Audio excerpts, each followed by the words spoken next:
പറഞ്ഞത് തന്നെ ദേശീയ വിദ്യാഭ്യാസ നയത്തിൻ്റെ തുടർച്ചയായിട്ടാണ് 2025 ജനുവരി 6-ാം തീയതി UGC പുറത്തിറക്കിയ മാർഗനിർദ്ദേശം റെഗുലേഷൻ. UGC പുറത്തിറക്കിയ റെഗുലേഷൻ എന്നത് ഡോക്ടർ പ്രിയേഷോട് പറഞ്ഞു. നമുക്കെല്ലാം അറിയാം, 1953 UGC നിലവിൽ വന്നു.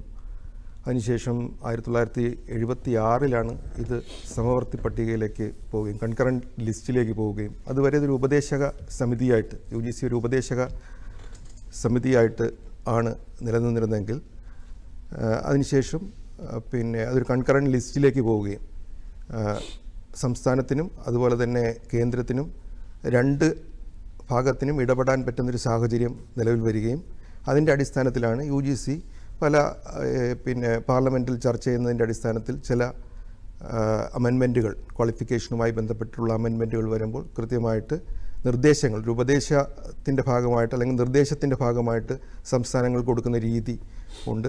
തീർച്ചയായിട്ടും അതൊരു ഈ റെഗുലേഷൻ്റെ ഭാഗമായിട്ട് അത് തന്നെയാണ് സംസ്ഥാനങ്ങൾ നടപ്പിലാക്കി വരുന്നതും ഈ മിനിമം സ്റ്റാൻഡേർഡ് കീപ്പ് ചെയ്യുന്നതുമൊക്കെ. പക്ഷേ ഇപ്പോൾ അതിനുശേഷം ഈ 2020 ദേശീയ വിദ്യാഭ്യാസ നയം അതിൻ്റെ തുടർച്ചയായിട്ട് വന്നു. നമുക്കെല്ലാം അറിയാം, ഇതൊരു 1990 ഇതിനെ മിസ്യൂസ് ചെയ്യപ്പെട്ടു എന്നുള്ളത് നമുക്ക് വ്യക്തമാണ്. കാരണം നവ ലിബറൽ നയങ്ങൾ നടപ്പിലാക്കിയപ്പോൾ ഇതിനകത്ത് പ്രൈവറ്റൈസേഷനും അതുപോലെ തന്നെ കോർപ്പറേറ്റൈസേഷനും ഒക്കെ കൊണ്ടുവന്നുകൊണ്ട് സർവകലാശാലകളെയും അതുപോലെ തന്നെ പ്രൈവറ്റൈസേഷൻ്റെ ഭാഗമായി അഫിലിയേറ്റഡ് കോളേജുകൾ പോലും അത്തരത്തിലേക്ക് കൊണ്ടുപോകുന്ന, ഓട്ടോണമിയിലേക്ക് കൊണ്ടുപോകുന്ന ഒരവസ്ഥ സംജാതമായി എന്നുള്ളത് നമ്മൾ വ്യക്തമായി കണ്ടതാണ്. അതിനുശേഷം ഇപ്പോൾ 2020 ദേശീയ വിദ്യാഭ്യാസ നയം ഉടലെടുത്തു. അതിനകത്ത് ഈ മതേതരത്വം പോലും ചോദ്യം ചെയ്യുന്ന തരത്തിലേക്ക് പോകുന്ന തരത്തിൽ ഉള്ള ദേശീയ വിദ്യാഭ്യാസ നയത്തിൻ്റെ ഭാഗമായിട്ടുള്ള ഇടപെടലുകൾ നമുക്ക് വ്യക്തമായി കാണാൻ കഴിയും. ഇപ്പോൾ 2025 മിനിമം സ്റ്റാൻഡേർഡ് ഈ അപ്പോയിൻമെൻറ്റിൻ്റെ കാര്യത്തിൽ മിനിമം സ്റ്റാൻഡേർഡ് പറയുമ്പോൾ അതിനകത്ത് കൃത്യമായ ധാരണയോടെ അദ്ദേഹം പറഞ്ഞു, അതിനകത്തൊരു ധാരണ കൃത്യമായി ഉണ്ടാക്കി എന്നുള്ളതാണ് പറഞ്ഞത്. നേരത്തെ ഒരു ക്ലാരിഫിക്കേഷൻ ഇല്ലായിരുന്നു. 2018 റെഗുലേഷൻ 2020 അത് റിവൈസ് ചെയ്തു, 2023 വന്ന് അത് റിവൈസ് ചെയ്തു. അപ്പോൾ ഒരു ക്ലാരിറ്റി ഇല്ലായിരുന്നു, അത് കൃത്യമായിട്ട് ക്ലാരിറ്റി ഉണ്ടാക്കി. അതാണ് നമ്മൾ കഴിഞ്ഞ കാലങ്ങളിലൊക്കെ കേരളത്തിലുൾപ്പെടെ ഈ പ്രതിപക്ഷ ഭരിക്കുന്ന സംസ്ഥാനങ്ങളിലുൾപ്പെടെ നമ്മൾ കണ്ടത്. അത് വ്യക്തമായിട്ട് നമുക്ക് മനസ്സിലാവും. ചാൻസലർമാരെ ഉപയോഗിച്ചിട്ട് വൈസ് ചാൻസലർമാരെ, അതായത് സർവകലാശാലകളെ ഒരു അരക്ഷിതാവസ്ഥയിലേക്ക് കൊണ്ടെത്തിക്കുന്ന ഒരു സാഹചര്യം യൂണിവേഴ്സിറ്റികളിലുണ്ട്. അത് ഇപ്പോൾ കേരളത്തിൽ തന്നെ 11 സർവകലാശാലയിൽ ചാർജ് വൈസ് ചാൻസലർമാരാണ്. കേരളത്തിൻ്റെ ഒരു രീതി അല്ലെങ്കിൽ കേരളത്തിൻ്റെ നിലവിലുള്ള അവസ്ഥ എന്താണ് എന്നുള്ളത് വ്യക്തമായി നമുക്ക് മനസ്സിലാവും.